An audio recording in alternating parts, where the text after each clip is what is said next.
Ce panneau signifie que l'arrêt et le stationnement sont interdits.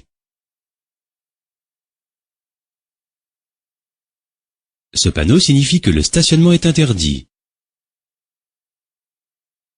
Ce panneau indique que le stationnement est interdit du côté du panneau du 1er au 15 du mois. Ce panneau indique que le stationnement est interdit du côté du panneau du 16 à la fin du mois.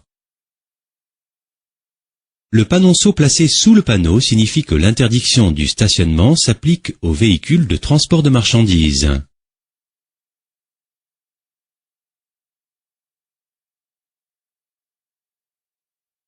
Le panonceau placé sous le panneau signifie que le stationnement est interdit à gauche du panneau. Le panonceau placé sous le panneau signifie que le stationnement est interdit à droite du panneau. Le panonceau placé sous le panneau signifie que l'interdiction du stationnement s'applique à partir du panneau. Le panonceau placé sous le panneau signifie que l'interdiction du stationnement s'applique jusqu'au panneau.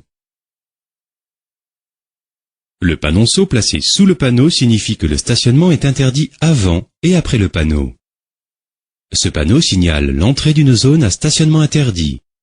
Une zone peut être constituée d'une rue, d'une partie de l'agglomération ou alors s'étendre à toute l'agglomération. Ce panneau signale l'entrée d'une zone à stationnement unilatéral à alternance semi-mensuelle. Ce panneau signale l'entrée d'une zone à stationnement de durée limitée. Ce panneau signale l'entrée d'une zone à stationnement payant. Ce panneau signale l'entrée d'une zone à stationnement unilatéral à alternance semi-mensuelle et à durée limitée. Ce panneau signale la sortie d'une zone à stationnement interdit. Ce panneau signale la sortie d'une zone à stationnement unilatéral à alternance semi-mensuelle. Ce panneau signale la sortie d'une zone à stationnement de durée limitée. Ce panneau signale la sortie d'une zone à stationnement payant. Ce panneau signale la sortie d'une zone à stationnement unilatéral à alternance semi-mensuelle et à durée limitée.